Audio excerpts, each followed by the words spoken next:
बेटा, अब हम रेगुलरली अपनी जो है वो क्लास को लेके चलेंगे। कल जो है हमारे दोनों लेक्चर्स इंट्रोडक्टरी क्लासेस थी और उसमें हम लोग जो है वो बेसिक इंट्रोडक्शन को देखते रहे।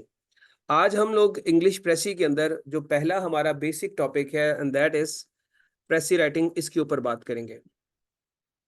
मैंने कल जैसे बताया था कि बहुत सारे लोग इस सवाल को लेके बहुत ज़्यादा परेशान और उनके माइंड में बहुत सारी कन्फ्यूजन्स हैं इस क्वेश्चन को लेके। तो आज हम लोग जब जब इसको डिस्कस करेंगे, आल्दो काफ़ी लंबा ये टॉपिक है, इसको डिटेल में डिस्कस करना पड़ेगा। बट जो आज पहले दिन मैं आपके साथ डिस्कस करूँगा, तो आप में से मैक्सिमम बच्चों की जो एक होती है ना क्वेरी कि यार ये एक्चुअली है क्या चीज़, वो क्लियर हो जाएगी। तो बच्चे, प्रेसी जो है वो फ्रेंच लैंग्वेज का वर्ड है। ये फ्रांसीसी ज़ुबान का एक लफ्ज़ है और इसका मतलब है एग्ज़ैक्ट या प्रिसाइज़। मतलब प्रिसाइज़ या एग्ज़ैक्ट के मीनिंग में जो है वो ये वर्ड यूज़ किया जाता है फ्रेंच लैंग्वेज में, जिसको हम प्रेसिस बोलते हैं। तो ये इंग्लिश ज़ुबान का लफ्ज़ नहीं है, it has been taken from French language. अब इसका अगर हम मीनिंग्स ज़रा डिटेल में समझें, तो प्रेसी क्या होती है? प्रेसी होती है किसी भी गिवन टेक्स्ट को समराइज़ करना। कोई भी आपको एक टेक्स्ट दी जाएगी, कोई एक पैराग्राफ दिया जा सकता है और आपसे एक्सपेक्ट किया जाएगा कि आप इसको समराइज़ कर देंगे, ये आपकी प्रेसी राइटिंग है। मज़ीद आसान लफ्ज़ों में, किसी भी पैराग्राफ का जो क्रक्स होता है, जो निचोड़ होता है, जो उसका मेन आइडिया होता है, उसको हम प्रेसी बोलते हैं। अब मैं इसको कुछ एग्जांपल्स के थ्रू जो है वो आपको समझाने की कोशिश करूंगा एंड आई होप आप लोगों को ये चीज क्लियर हो जाएगी।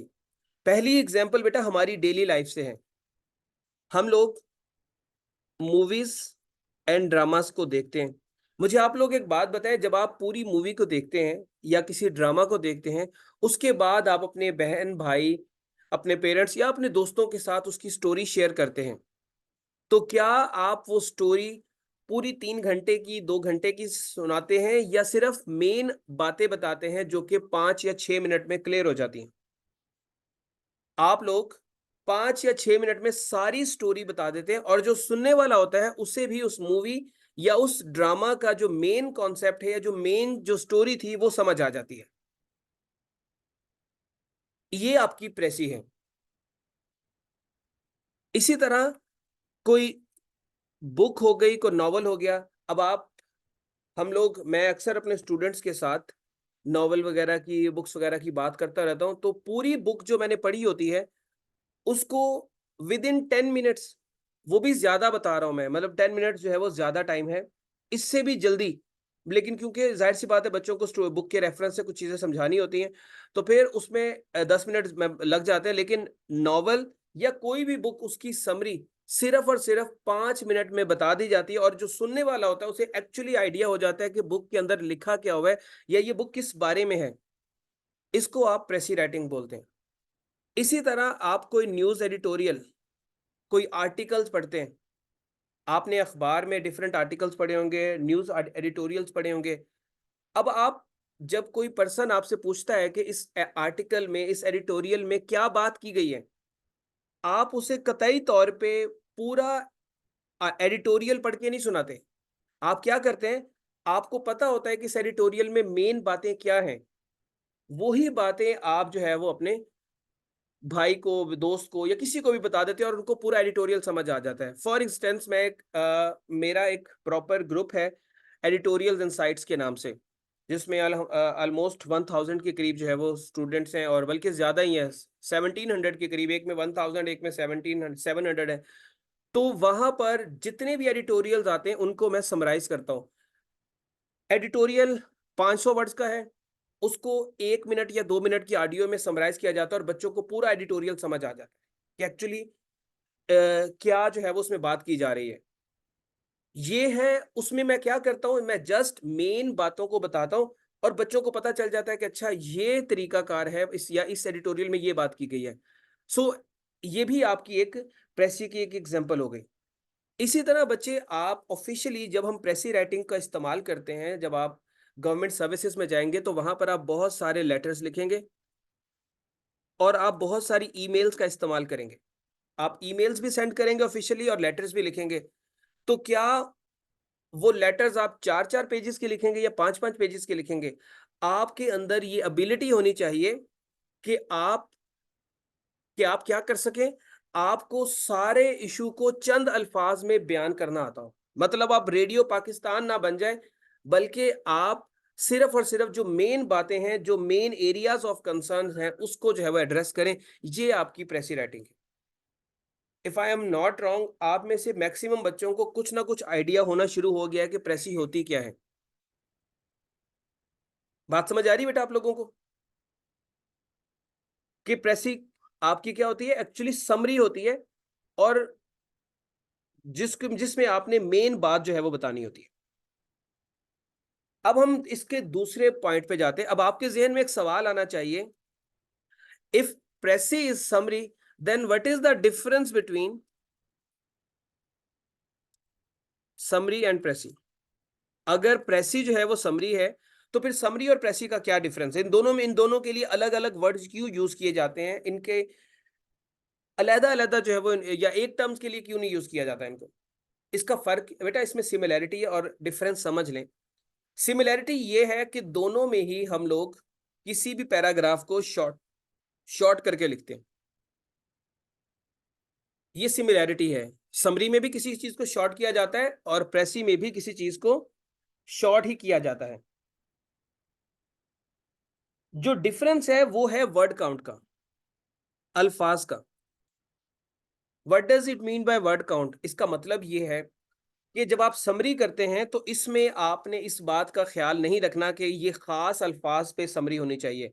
आप चाहें तो आप 60% अल्फाज पे समरी कर दें, आप चाहें तो 40% पे कर दें, आप चाहें तो 30% पे कर दें, आपकी मर्जी है। लेकिन जब हम प्रेसी की बात करते हैं तो प्रेसी में आपको वर्ड काउंट का ख्याल करना पड़ेगा, यानी कि आपको 33% वर्ड्स तक जो है वो शॉर्ट करना है।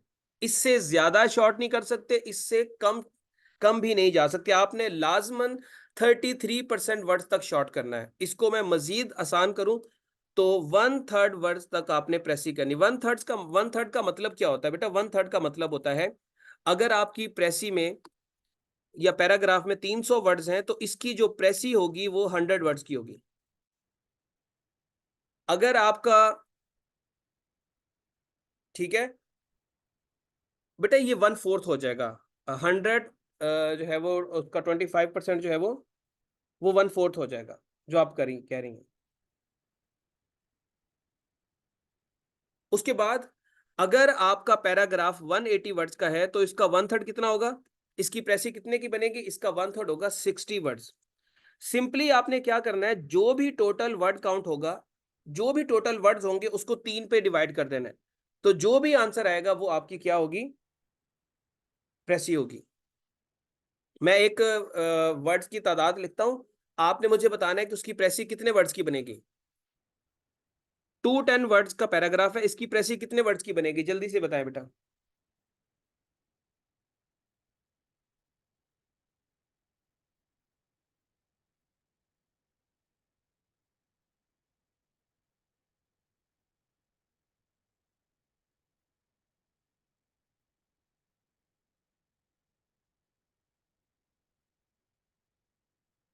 70 वर्ड्स की प्रेसी बनेगी।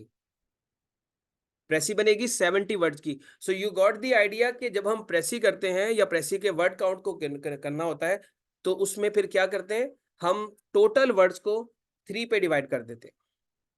ठीक हो गया? ये बात आप लोगों को समझ आ जानी चाहिए। तो हमने प्रेसी की डेफिनेशन देख ली, प्रेसी और समरी में फर्क क्या होता है हमने ये देखा, और तीसरा हमने ये देखा कि वर्ड काउंट जो है वो कैसे जो है वो कैलकुलेट करना है। अब सॉरी बच्चे, बाज लोग होते हैं उन्हें वर्ड्स काउंट करना नहीं आते प्रेसी के। प्रेसी के सवाल में वर्ड काउंट ही आपकी ट्रिकी चीज है। मैं इसको बताता हूँ, मैं बच्चे इसको बताता हूँ आगे जाके। आयशा बेटा मैं इसको आगे बताता हूँ, अभी आप सिर्फ समझे, ये सारे सवाल आपके एड्रेस हो जाएंगे आगे। अब मसला ये है कि बच्चों को वर्ड्स काउंट करने नहीं आते। अब वर्ड्स काउंट करने के दो तरीके हैं, एक है सेफ मेथड और दूसरा है डेंजरस मेथड।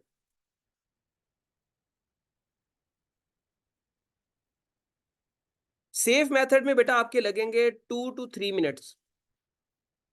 डेंजरस मेथड में आपके शायद 20 सेकेंड्स लगें। Which one is better method, safe और dangerous?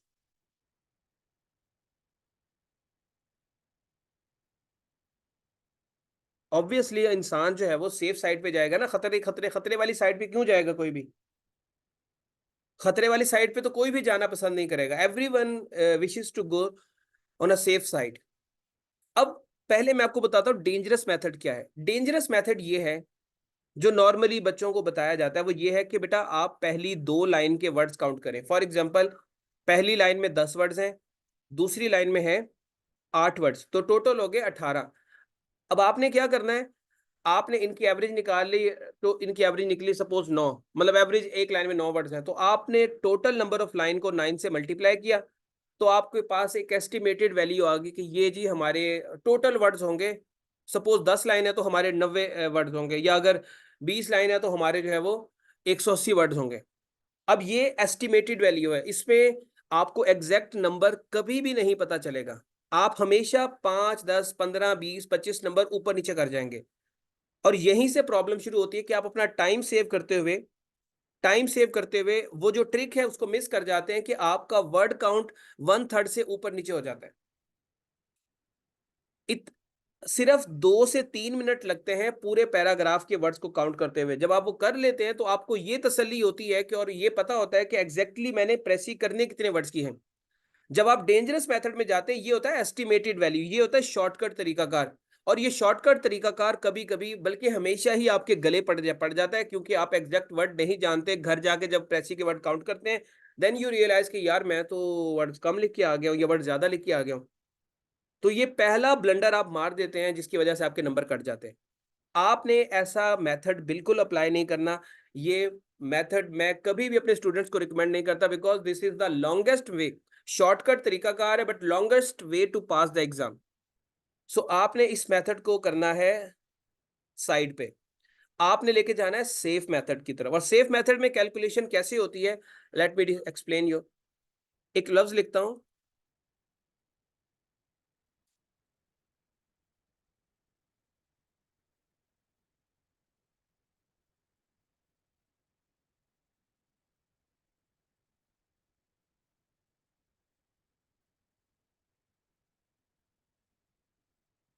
I decided to visit the central park society Lahore.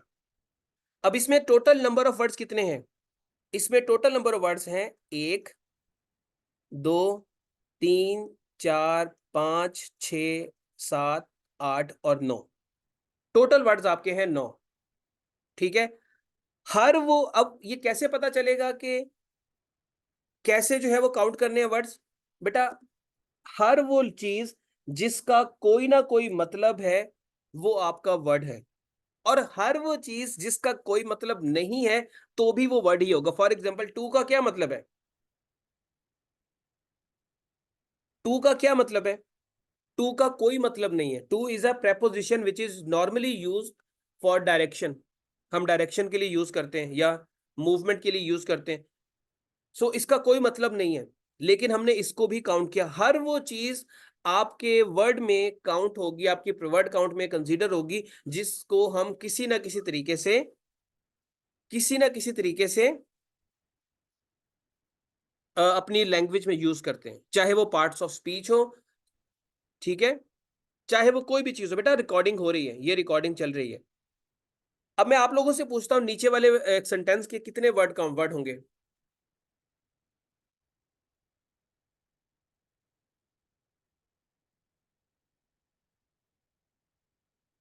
Lahore was the capital of Sikh empire. Total number of words कितने हैं इसमें? इसमें बेटा टोटल नंबर ऑफ वर्ड्स हैं आपके 7। 7 वर्ड्स हैं। लाहौर एक हो गया, वॉज दूसरा हो गया, दा तीसरा हो गया, कैपिटल चौथा हो गया, ऑफ पांचवा, सिक्स छठा और एम्पायर सातवां। ये कुछ बच्चे कह रहे हैं डिसाइडेड टू, ये इकट्ठा बेशक आप लिखते हैं, लेकिन ये 2 वर्ड ही काउंट होंगे। मैं एक और सेंटेंस लिखता हूं।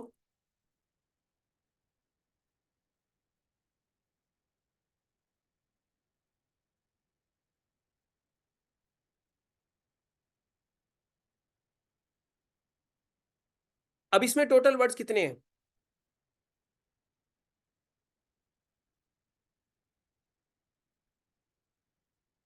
All the hard work, oh sorry, instead of all the hard work she failed.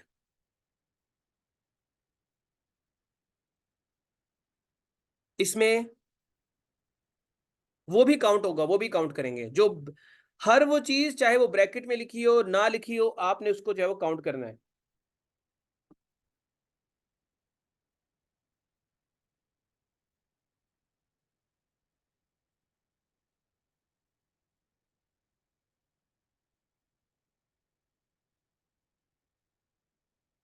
तो ये बचिए आपके हो गए 7 वर्ड्स। अब सवाल ये होता है कि क्या ये कोमा भी काउंट करना है या नहीं करना। वैसे आप लोग अपनी बताएं, कॉमन सेंस के ऊपर बताएं कि क्या कोमा को काउंट करना बनता है?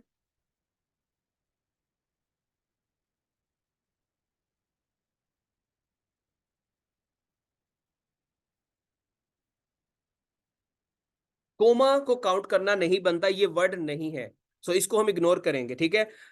पीरियड जो जिसे हम फुल स्टॉप बोलते हैं, इसको भी हम लोग काउंट नहीं करेंगे, ये भी आप इग्नोर करेंगे, ठीक है। प्रेपोजिशंस सॉरी पंक्चुएशन आपने सारी की सारी इग्नोर करनी है, इसको हम वर्ड काउंट में जो है वो नहीं जो है वो काउंट करना है। नहीं, हार्ड वर्क बच्चे इकट्ठा भी लिख सकते हैं और हार्ड वर्क अलग अलग भी इसको लिख सकते हैं, दो इसके यूजेज में जो है वो फर्क है। उसके बाद यहां तक जितनी बातें हमने डिस्कस की है वो समझ आ गई आप लोगों को? प्लीज मैसेज पे बता दें ताकि फिर आगे मूव किया जाए।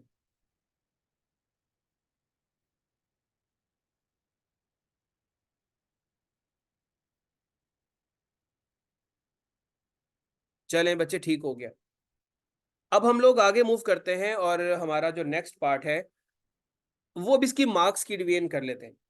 ये जो प्रेसी का क्वेश्चन है, ये दो हिस्सों में हम डिवाइड करेंगे, इसके मार्क्स को हम दो हिस्सों में डिवाइड करेंगे। फर्स्ट, ओहो,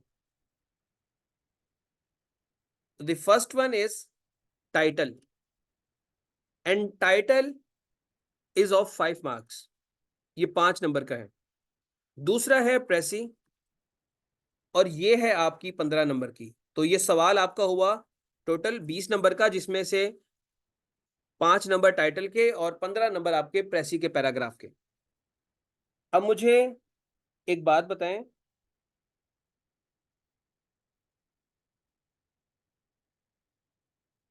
1 मिनट बेटा रुक जाएं।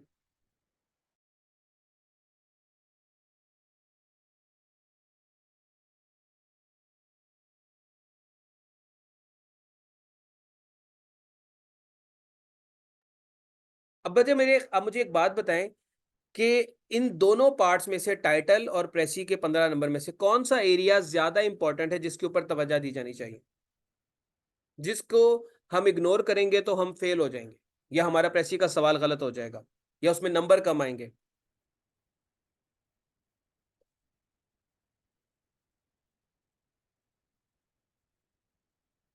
बेटा इन प्रेसी के अंदर टाइटल और प्रेसी, अगर इन दोनों में से किसी एक को चूज करना हो देन डेफिनेटली हम जो है वो टाइटल की तरफ जाएंगे, क्योंकि जो टाइटल है अगर वो आपका गलत होगा तो फिर आप उसका इम्पैक्ट आपके पूरे प्रेसी के पार्ट पे पड़ेगा। अगर आपका टाइटल गलत है तो उसका इम्पैक्ट आपकी पूरी प्रेसी के ऊपर पड़ेगा।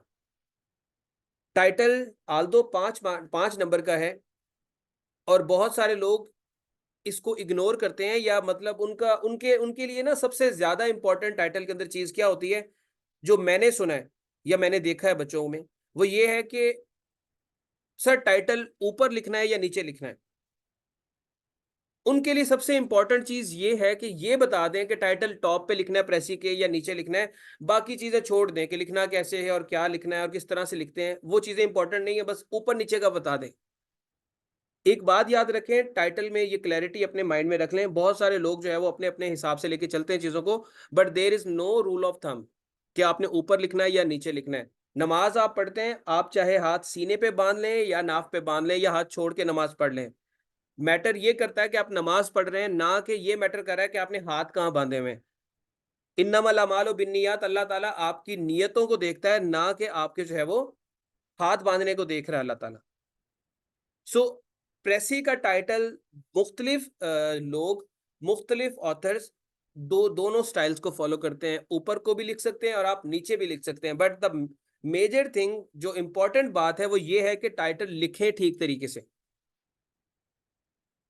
टाइटल लिखें ठीक तरीके से और उसकी स्ट्रक्चर सही हो, और वो उस पैराग्राफ को जस्टिफाई भी कर रहा हो, उसके साथ रिलेट भी कर रहा हो। ऐसा ना हो कि आप जो है वो टाइटल भी, अगर आपने ये कसम खा ली है कि हमने नीचे लिखना है या ऊपर लिखना है, बट लिख के गलत आया, तो फिर ऊपर नीचे वाली बात खत्म हो जाएगी, फिर टाइटल को क्रॉस लगेगा। एक तो ये चीज माइंड में रख लें कि इसको आप ऊपर और नीचे प्रेसी के लिख सकते हैं, ये कोई रूल ऑफ थंब नहीं है कि आपने ऊपर ही लिखना है या नीचे लिखना है। दूसरी चीज बच्चे, जो स्टूडेंट सबसे बड़ी गलती करके आते हैं वो ये होता है कि वो मोर देन वन टाइटल लिख के आते हैं। ये एज एन एग्जामिनर जब पेपर चेक होते हैं, मैंने बहुत सारी जगहों पर देखा, इवन जब मैं अपने स्टूडेंट्स डिफरेंट बैचेस के, जब उनकी इवैल्यूएशन हो रही होती है, एंड आई नोटिस्ड के बच्चे मोर देन वन टाइटल लिखते हैं, और इस बात पे वो बड़ा खुश हो रहे होते हैं। पता नहीं उन्होंने कोई प्रैक्टिस नहीं की या वो इस चीज को समझते नहीं है। एक से ज्यादा टाइटल आपको रिकमेंड ही नहीं होता, बल्कि इवन सम टाइम तो पेपर में मेंशन्ड होता है कि right a single title. Mentioned होता है कि एक से ज्यादा टाइटल आपने नहीं लिखने। डिफरेंट आप कंपेटिटिव एग्जाम्स की तरफ चले जाए, मिनिस्ट्री ऑफ डिफेंस के पेपर हुए, और भी डिफरेंट पोस्ट के जो है वो आपके जब सब्जेक्टिव पार्ट होते हैं, तो उसमें मेंशन किया जाता है कि आप एक से ज्यादा टाइटल ना लिखें। कुछ जगहों पर मेंशन नहीं होता, ये एक्सपेक्ट किया जाता है कि आपको ये पता होगा, ये रूल के टाइटल एक ही लिखना होता है, एक से ज्यादा नहीं लिखने होते। अब एक से ज्यादा टाइटल क्यों लिखते हैं बच्चे? एक से ज्यादा टाइटल इसलिए लिखते हैं कि उनके उनके माइंड में आइडियाज एक से ज्यादा आ रहे होते हैं, और उन्हें लगता है कि दोनों टाइटल ही ठीक है, या दोनों में से जो ज्यादा बेहतर होगा उसको जो है वो हाई स्कोर दे दिया जाएगा, या उसको एक्सेप्ट कर लिया जाएगा, दूसरे को इग्नोर कर दिया जाएगा। बात किसी हद तक ठीक है, समझ में आती है कि हाँ, दो आपके पास बेहतरीन टाइटल आ रहे हैं, दोनों ही ठीक है, तो दोनों में से जो ज्यादा एग्जामिनर को इंप्रेस करेगा वो जो है वो आप लिख सकते हैं। लेकिन ये शो करेगा आपकी मेंटल कंफ्यूजन को। आपका ये तरीकाकार, आपकी ये जो एक्टिविटी है कि आपने दो टाइटल लिख दिए हैं, ये शो करेगा कि आप खुद एक कंफ्यूज पर्सनैलिटी हैं। आपको ये यकीन नहीं है कि जो मैं टाइटल लिख रहा हूं वो बिल्कुल परफेक्ट है, उसमें किसी किस्म की कोई कमी पेशी नहीं है।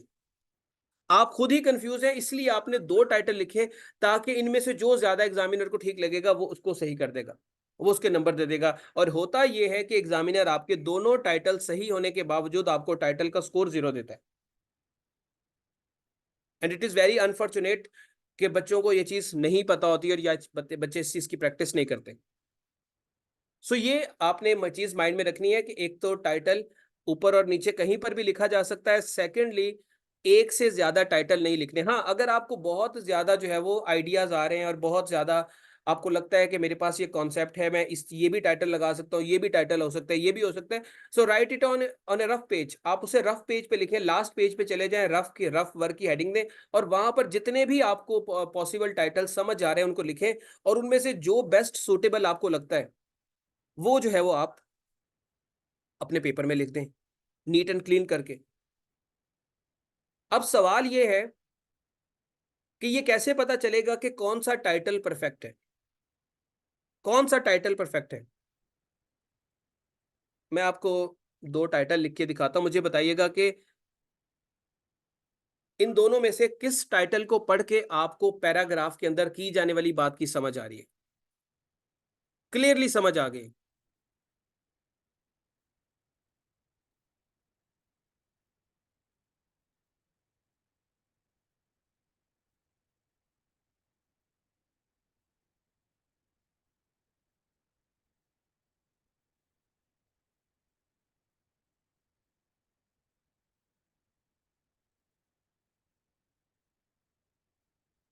ये दो टाइटल है, दोनों डिफरेंट पैराग्राफ्स के हैं।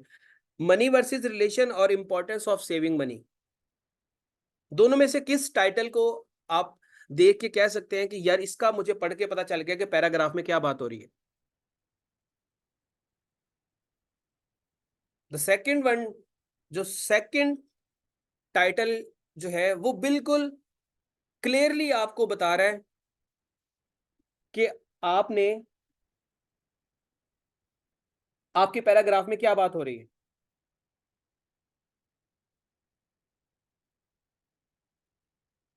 आप लोग सिर्फ मुझे 1 मिनट दें, मैं आता हूं।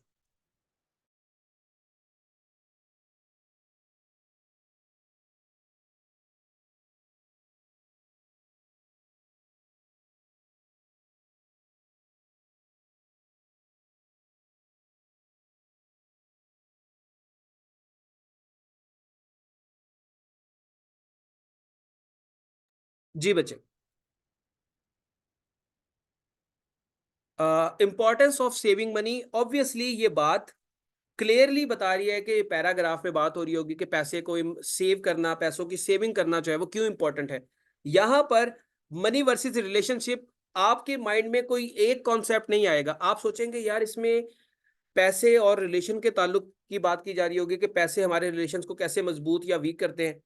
ये भी टाइटल पैराग्राफ में बात हो सकती है कि लोग पैसों की खातिर रिश्तों को भूल जाते हैं, या ये भी बात हो सकती है कि पैसा ज्यादा इंपॉर्टेंट होता है या रिश्ते ज्यादा इंपॉर्टेंट होते हैं। तो आप किसी एक पर्टिकुलर कॉन्सेप्ट पे नहीं जा रहे, आपका माइंड डाइवर्ट हो रहा है। मैं कुछ और सोच रहा हूँ, आप लोग कुछ और सोच रहे होंगे, तीसरा कुछ और सोच रहा होगा। सो आपकी जो कोर्सेज हैं, आपकी जो डायरेक्शंस हैं वो स्कैटर्ड हो गई, आपका पैराग्राफ कंफ्यूज हो गया, पैराग्राफ की नेचर कंफ्यूज हो गई कि उसमें एक्चुअली बात क्या हुई है। आल्दो जो आपका ये वाला पैराग्राफ है, however sorry, importance of saving money, ये क्लियरली आपको बता रहा है कि ये एक ही डायरेक्शन है, इसके अलावा और कौन सा कॉन्सेप्ट आपके माइंड में आ रहा है।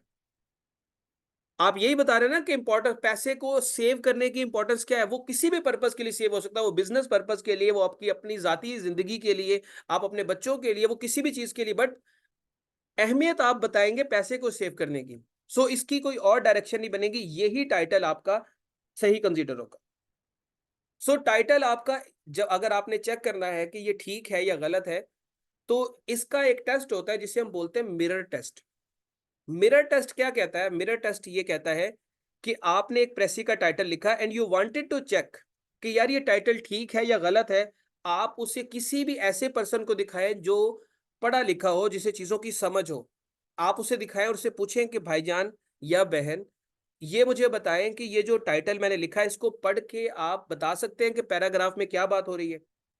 अगर वो पर्सन एग्जैक्टली आपके पैराग्राफ में पहुंच जाए और एग्जैक्टली आपके पैराग्राफ के बारे में जो बातें हैं उसको समझने, उसको उसको पता लगना शुरू हो जाए, तो आपका टाइटल बिल्कुल ठीक है। 2 3 4 दफा ये करें और हर दफा आपको सही बात पता चले, आपका रीडर जो है वो आपके पैराग्राफ तक सही पहुंच जाए, समझ लें कि आपको टाइटल बनाना आ गया है।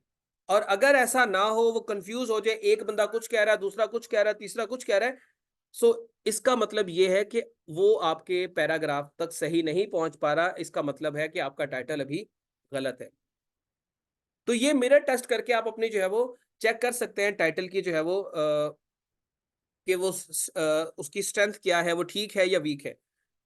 अब एक और चीज, नॉर्मली बच्चों के माइंड में ये भी परसेप्शन होती है कि अगर हम कॉम्प्लिकेटेड और डिफिकल्ट और क्या कहते हैं, high frequency vocabulary words use करके टाइटल लिखेंगे तो शायद एग्जामिनर हमसे इंप्रेस हो जाएगा। मैं एक टाइटल लिखता हूं, एक बच्चा, इंपॉर्टेंस ऑफ सेविंग मनी, मैं इस ये टाइटल लिखा है मैंने। अब मैं एक और बच्चे का टाइटल लिखता हूं जो बहुत अच्छी वोकेबलरी रखता है, जिसकी इंग्लिश बहुत हाई फाई है। उसने टाइटल क्या लिखा है?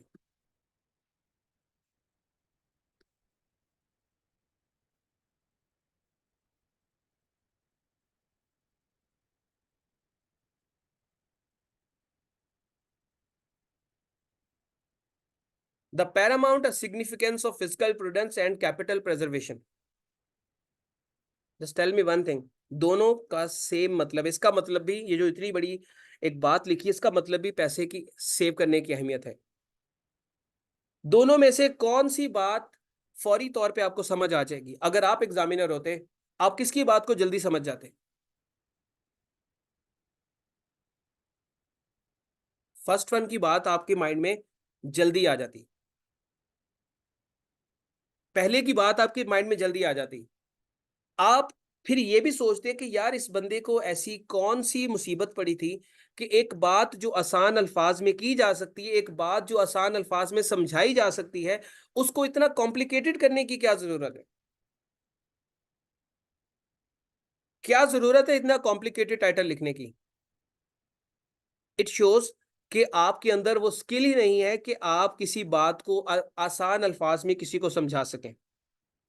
आपका टाइटल सही होने के बावजूद भी शायद एग्जामिनर गलत कर दे या इसको लो स्कोर दे। गलत नहीं करेगा तो आपको स्कोर लो कर देगा कि आपने अननेसेसरीली इतना कॉम्प्लिकेटेड टाइटल लिख दिया है जो कि आपको बिल्कुल भी पे ऑफ नहीं करने जा रहा।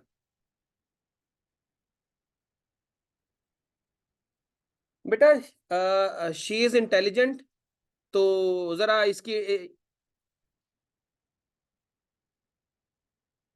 पहली बात तो ये है कि कुछ लोग मेरे ख्याल में इस क्लास में ऐसे हैं जो क्लास में पढ़ने कम और आई थिंक प्रॉब्लम्स क्रिएट करने ज़्यादा आए हैं।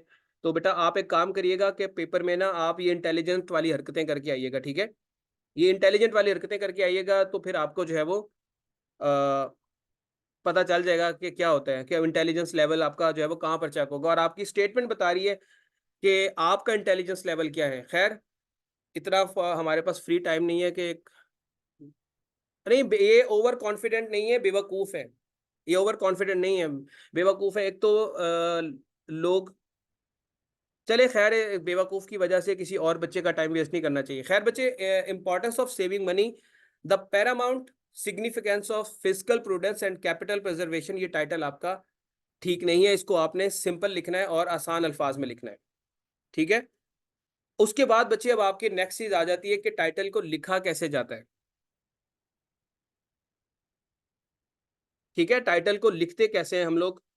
तो टाइटल को लिखने का बच्चे आपका तरीकाकार जो है वो ये है कि आप इसको इडियोमैटिक एक्सप्रेशन में लिखते हैं। अब इडियोमैटिक एक्सप्रेशन क्या होता है?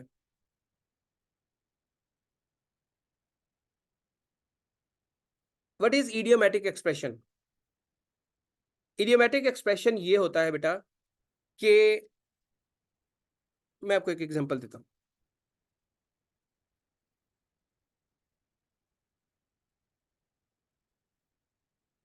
Importance of saving money. Importance of saving money ये इडियोमैटिक एक्सप्रेशन है। इडियोमैटिक एक्सप्रेशन से मुराद कि आपका टाइटल सेंटेंस की फॉर्म में नहीं लिखा होना चाहिए, ठीक है? आपका टाइटल सेंटेंसेस की फॉर्म में नहीं लिखा होना चाहिए। तो फिर ये कैसे लिखा होना चाहिए? ये इडियोमैटिक एक्सप्रेशन में लिखा होना चाहिए, ठीक है? आपका टाइटल इडियोमैटिक एक्सप्रेशन में लिखा होना चाहिए। इसको जो है वो हम कहते हैं इडियोमैटिक एक्सप्रेशन। अगर आपका टाइटल सेंटेंस की फॉर्म में होगा, for example importance of saving money को मैं यूं लिखता,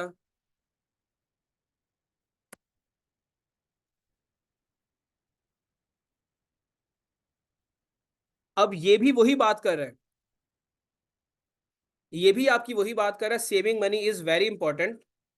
लेकिन मसला क्या है कि ये सेंटेंस की फॉर्म में आ गया। टाइटल आप कभी भी सेंटेंस की फॉर्म में नहीं लिखते, टाइटल आप इडियोमैटिक एक्सप्रेशन में लिखते हैं।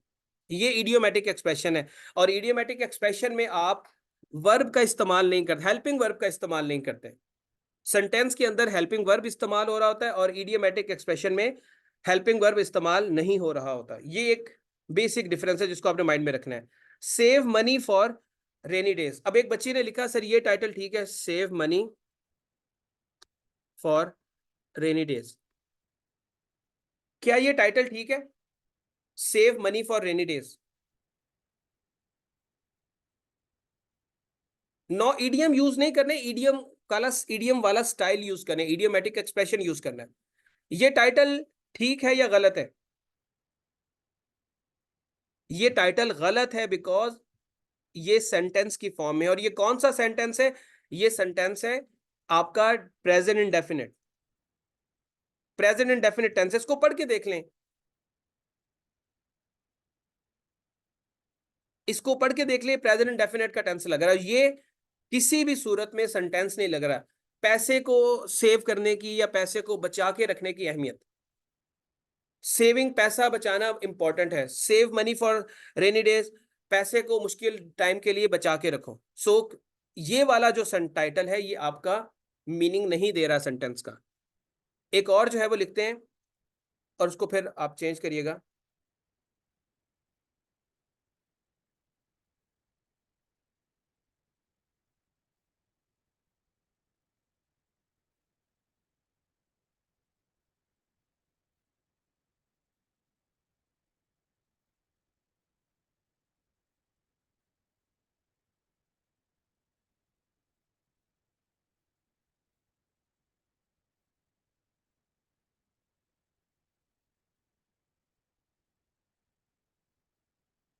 catharsis of Iqbal's poetry, the catharsis of Iqbal's poetry is vital. Sorry, इसको अस लिख दिया, is vital. ये ठीक है या गलत है?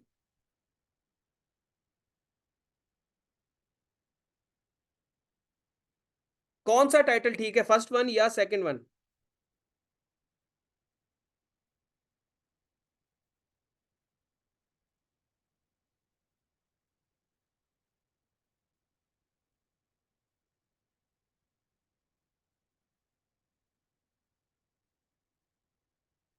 पहले वाला ठीक है, दूसरे वाला गलत है। पहला टाइटल आपका सही है, दूसरा गलत है। और वजह क्या है? पहला जो है वो इडियोमेटिक एक्सप्रेशन में लिखा हुआ है, दूसरा जो है वो सेंटेंस के फॉर्मेट में लिखा हुआ है। ठीक है, सेंटेंस के फॉर्मेट में लिखा हुआ है। क्यों लिखा हुआ है? Because we are using helping verb. इसमें हम लोग हेल्पिंग वर्ब, ऑक्सिलरी वर्ब जो है वो इसका इस्तेमाल कर रहे हैं। फर्स्ट वन में हम लोग ये नहीं कर रहे हैं। तो बेटा इसको यहीं पे रोकते हैं, लास्ट मिनट है। आप मुझे बता दें मैसेज पे कि आप लोगों को ये समझ आया जो आज का लेक्चर हमने पढ़ा। जिसको समझ आया प्लीज मैसेज में यस लिख दें, ताकि फिर इस क्लास को एंड किया जा सके और फिर 7:30 बजे आपकी सेकंड क्लास होगी। चलें, दैट्स गुड, हर किसी को समझ आया। और फिर कोई भी कंफ्यूजन हो, ये थोड़ा सा आप 1-2 दिन पढ़ लें, कुछ चीज़ें सीख लें, उसके बाद हम लोग जो है वो ग्रुप के अंदर एक्टिविटी के तौर पे इसको प्रैक्टिस किया करेंगे। हाँ, तो नहीं करते ना बेटा यूज इसमें। चले बेटा, अल्लाह हाफिज। और बेटा इसके लिए आपको मैं अगली क्लास में बताता हूँ। रेनी डेज में वो प्रेजेंट इंडेफिनिट और प्रेजेंट इंडेफिनिट